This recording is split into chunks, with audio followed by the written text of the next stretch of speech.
kaleidoscope is a device formed to see various colors in different shapes and sizes. In the Kaleidoscope Hour, we meet different people who have various attractions in various lights.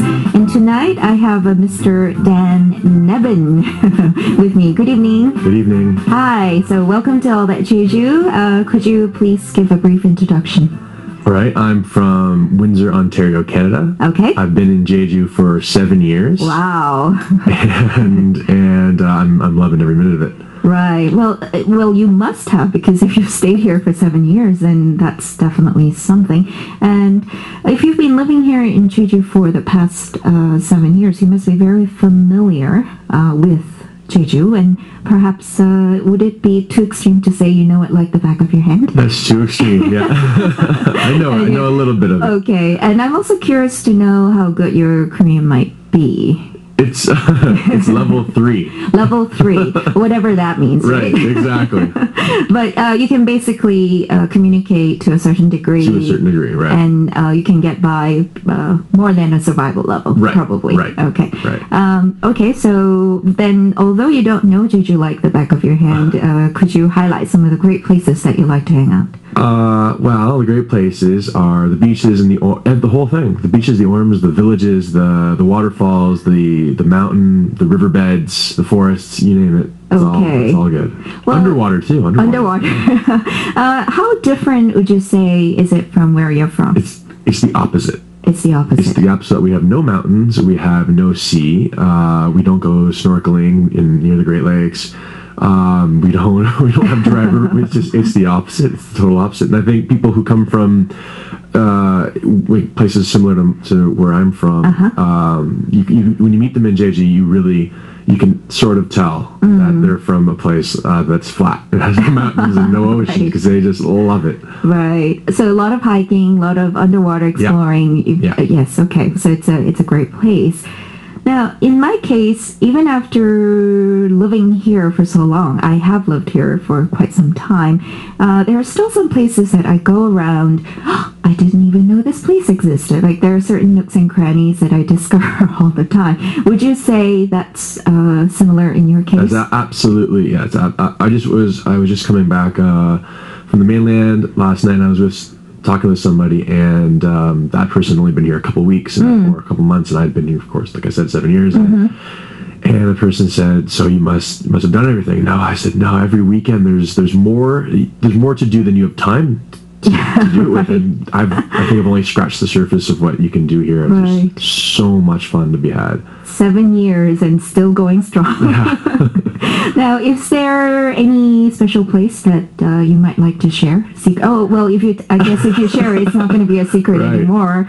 But if you had to perhaps introduce a place. All right. Well, I'm going to put it this way. I think one of the best ways to see the island is to not go to any places on the map, any formal destination, not an orm with a name or something that someone's recommended. Just go driving or go hiking or motorcycling, whatever. Stop somewhere. I see. Get off and go walking. You know, that's spoken like a true person who's lived here for 7 years, because that's exactly what I would recommend. Right. I mean, but I guess if you only have a short time to tour or visit, then I guess there are only certain places that you can go. Right. But I guess you and I both have had the luxury, a little bit more luxury of time, so we're able to explore a little bit more of the unknown places. Right, and you can't go wrong if you do it that way. You'll always enjoy. One of the things that is so much fun, especially about Jeju, is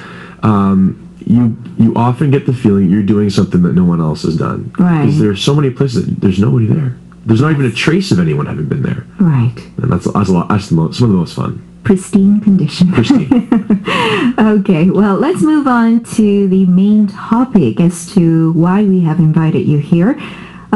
Here we are on the brink of a very festive, the most celebrated season of the year all over the world, where there should be, goodwill towards all men and peace on earth. Yes, of course I'm talking about Christmas. And I understand that you've been doing something for the past 3 years which to me sounds like a very worthy cause. So could you tell us what that is and how you started it? All right. Well, basically it goes like this. 3 years ago, a friend of ours who was living in Jeju passed away, and he was married and had 2 children. And even before he passed away, he was in the hospital. And it was very serious. And a group of us decided, well, we had better start raising money to pay for the hospital bills. But that quickly turned into raising money for the 2 kids' post-secondary education. So we started doing events, auctions and sporting events and whatever we could think of that would raise money. And we had a goal of 20 million won, and we achieved that, sent all that to the family. And then after that, we started raising money. We decided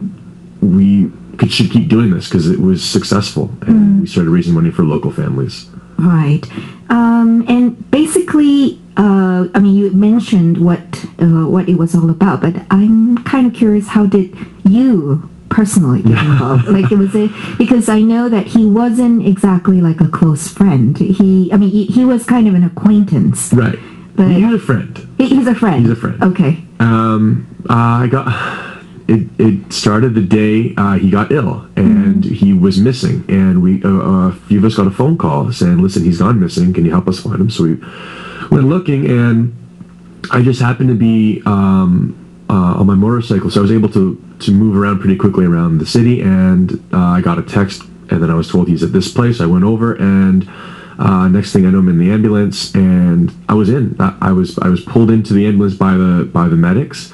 And from then on, I was involved, and I was thinking, how can I help? How can I help this situation? And that turned into keeping the rest of the friends updated. I don't know what the word to use, but it's sort of, I was in a position where I could go to the hospital, I could find out what was going on, and I could report to the people who couldn't make it. Either they're working or they live on the other side of the island or whatever. And because of these messages I was putting out, I sort of saw myself in a position where I said, well, I'm not super close, so that I'm in full contact. I'm not in the mourning part. I'm distant enough that it hurts, but it's not really personal, or you're not directly involved. Right. It's not as though my parents have passed away, and I would you would have been devastated. Devastated. I couldn't think about anything else. I was in a position where I could a little bit more objective. Right. Okay. So I said, well, let's do it. Let's start doing things. And we set the idea of doing things. And then, you know how it is. You can't just have the idea. You have to do it. And if you wait around, it's not going to happen. So I thought, well, I'm just not going to. This is not a situation where you should let that kind of stuff, let someone else take care of it. You should do it yourself, and you don't have time to waste. So go. Right. So we went. Yes, I guess I'm kind of impressed, because even though you said it was circumstantial and you kind of got involved, but I can't think of that many people who would invest their time and interest, even though it was a friend. Because unfortunately we live in a world where people have become very selfish and very individualistic. So I definitely commend you on that. I don't know whether you feel comfortable about the commendation. Well, I'm definitely not the only one.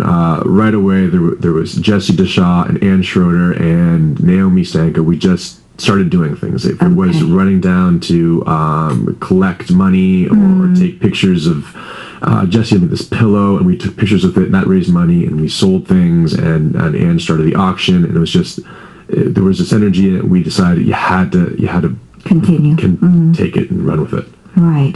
Well, thank you for that great introduction. We're going to take a song break before we continue talking about this wonderful initiative.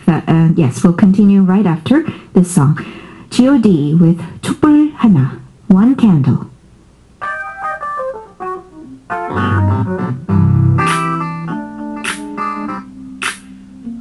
세상엔 우리들보다 가지지 못한 어려운 친구들이 많습니다.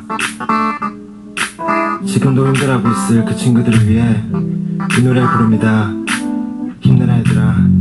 왜 이렇게 사는 게 힘들기만 한지 누가 인생이 아름답다고 말한 건지 태어났을 때부터 삶이 내게 준 건 끝없이 이겨내야 했던 고난들 뿐인 건 그럴 때마다 나는 거울 속에 나에게 물어봤지 뭘 잘못했지 도대체 내가 뭘 잘못했길래 내게만 이래 달라질 것 같지 않아 내일도 모레 하지만 그러면 안돼 주저앉으면 안돼 세상이 주는 대로 그저 주어진 대로